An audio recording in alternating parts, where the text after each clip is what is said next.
शिवसेनेचे बालेकिल्ले आहेत त्या ठिकाणी आम्ही निवडून आलेले आहोत।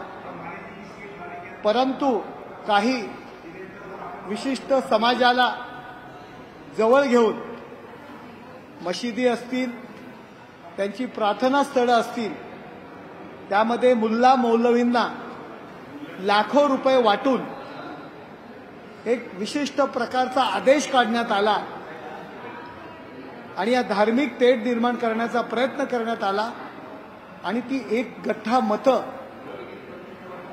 पाडून घेतली, जी शिवसेनेची मतदार कधीच नव्हते।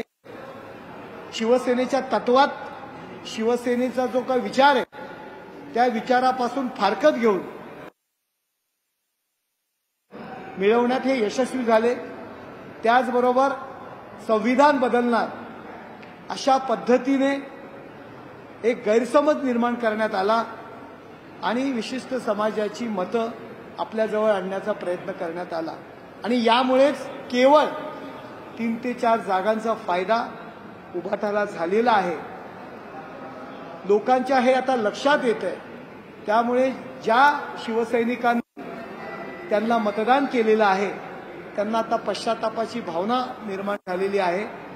आमदारांमध्ये अस्वस्थता निर्माण झालेली आहे, नगरसेवकांमध्ये अस्वस्थता निर्माण झालेली आहे आणि ते शिल्लक आमदार, नगरसेवक, विविध लोकप्रतिनिधी शिवसेनेमध्ये मूळ प्रवाहामध्ये जो एकनाथ शिंदे साहेब यांनी जी बाळासाहेबांची भगवी पताका हातात घेतलेली आहे त्यामध्ये येऊ पाहतायत, आमच्याशी संपर्क साधतायत। या संदर्भात माननीय मुख्यमंत्री एकनाथ शिंदे साहेब स्थानिक नेतृत्वाशी संपर्क साधून निर्णय घेणार आहेत त्यांना प्रवेश द्यायचा की नाही।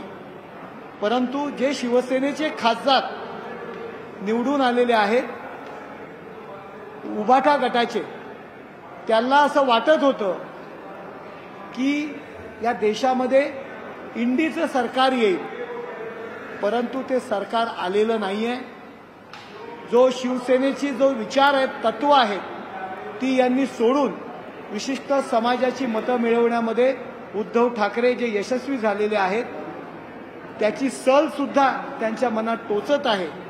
म्हणून उद्धव बाळासाहेब ठाकरे गटाच्या 2 खासदारांनी आमच्याशी संपर्क साधलेला आहे। आपल्या मतदारसंघामध्ये कामं व्हायला पाहिजेत, विकास कामं व्हायला पाहिजेत, म्हणून त्यांना सुद्धा नरेंद्र मोदी साहेबांना पाठिंबा द्यायचा आहे आणि त्याकरता त्या 2 खासदारांनी आमच्याशी संपर्क साधलेला आहे। डिस्क्वालिफिकेशनचा एक विषय आहे म्हणून त्यांनी सांगितलेलं आहे की आम्ही आता 2 आहोत, आम्ही 6 लोकांची संख्या आम्ही जमवतो आणि लवकरात लवकर नरेंद्र मोदी साहेब यांना आम्ही पाठिंबा देतो। अशा पद्धतीचा जो काही मार्गक्रमण आहे आणि जी काही हालचाल आहे ही काल रात्री या दिल्लीमध्ये घडलेली आहे। 2 संपर्क साधले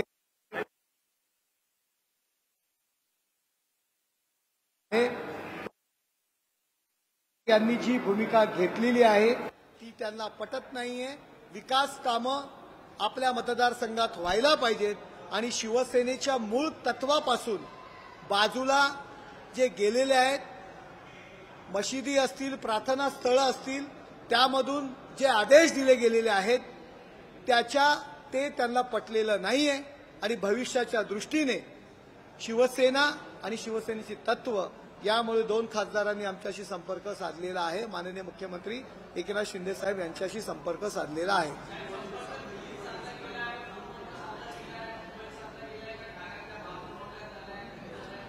आता सगळ्याच गोष्टी माननीय मुख्यमंत्री यांच्याशी संपर्क साधलेला आहे।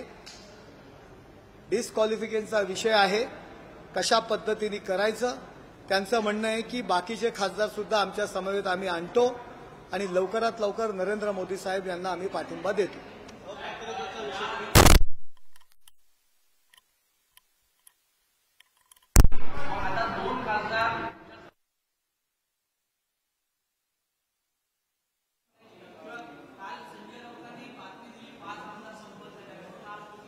प्रेशर टॅक्टिक्स करण्याची आम्हाला गरज नाहीये। हे संपूर्ण महाराष्ट्राला माहिती आहे की लोकसभेच्या निवडणुकीच्या दरम्यान एक विशिष्ट समाज अगदी प्लॅनिंग करून बसेसमधून त्या ठिकाणी येत होता आणि मतदान करत होता। तो विशिष्ट समाज कुठल्या धर्माचा होता हेही आपल्या सगळ्यांना माहिती आहे आणि हे लोकांच्या लक्षात आलेलं आहे। ज्या ठिकाणी थोड्याफार मतांनी ज्या सीटा पडलेल्या आहेत, उमेदवारांचा पराभव झालेला आहे, तेथील लोकांना आता आपली चूक कळलेली आहे आणि लोकांमध्ये मतदारांमध्ये प्रचंड अशी अस्वस्थता निर्माण झालेली आहे आणि त्याचा उलटा परिणाम येणाऱ्या पुढच्या निवडणुकीत होणार हे 100% ही काळी दगडावरची रेघ आहे।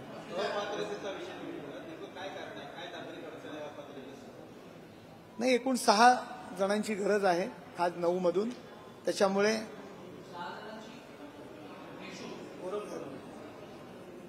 डिस्क्वालिफिकेशन जो ऍक्ट आहे त्यानुसार ज्या काही कायदेशीर अडचणी आहेत त्याचा मार्ग काढणं हा खासदारांच्या दृष्टीने महत्वाचा आहे। 6 खासदार येतील का? सोबत येतील तुम्हाला वाटतं?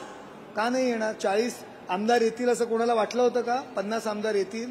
मंत्री स्वतःचं मंत्रिपदाचा राजीनामा सोडून सत्ता येईल का नाही याची कसलीही कल्पना नसताना केवळ बाळासाहेबांचा विचार करता मंत्रिपद सोडून आली ना, मग खासदार पण येतील। तुम्ही ज्यांच्या विरोधात लढले, तुम्ही ज्यांच्या विरोधात लढले, तुम्ही ज्यांच्या विरोधात लढले त्यांना तुम्ही पुन्हा सोबत घ्या ना। हे बघा, जे खासदार आहेत त्यांची इच्छा आहे की माननीय नरेंद्र मोदी साहेब यांना पाठिंबा द्यायचा। शिवसेनेचा जो मूळ विचार आहे तो पक्षप्रमुखांनी सोडलेला आहे आणि भविष्यामध्ये जर आपल्याला राजकारणात टिकायचं असेल तर शिवसेनेचा जो मूळ मतदार आणि शिवसेनेचा विचार हा आपल्यासोबत राहिला पाहिजे। या विचारांनी त्या खासदारांनी आमच्याशी संपर्क साधलेला आहे।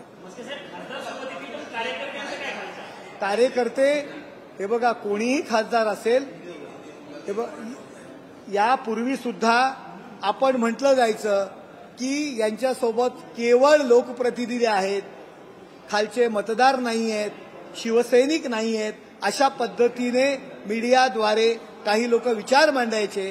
परंतु आपण लोकसभेला पाहिलेलं आहे, मतदार ठाण्यासारख्या ठिकाणी 7.5 लाख मतदान मला झालेलं आहे।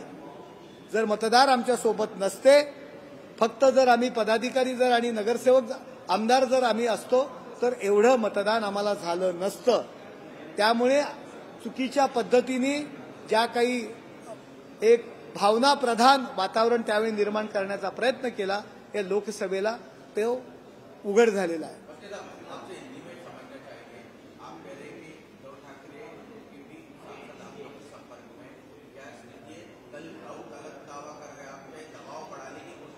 देखो, संजय राउत गए 2 साल से महाराष्ट्र की गवर्नमेंट गिरेगी, आज गिरेगी, कल गिरेगी, परसों गिरेगी, इसी तरह का ऐलान वो करते हैं।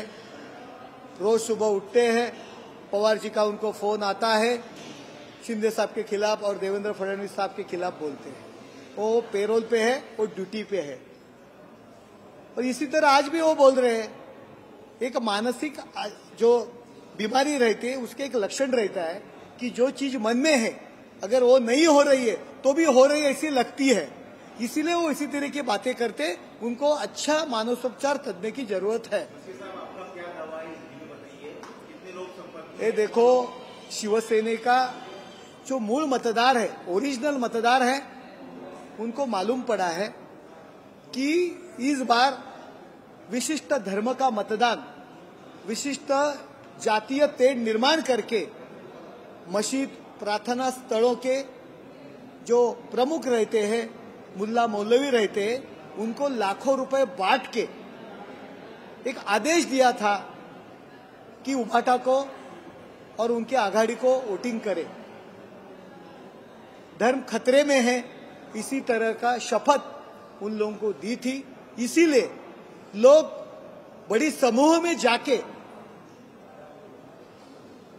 उभाटा को, पवार साहब को वोटिंग किया है और इसी वजह से 2 या 3 सीट उनकी ज्यादा बढ़ी है।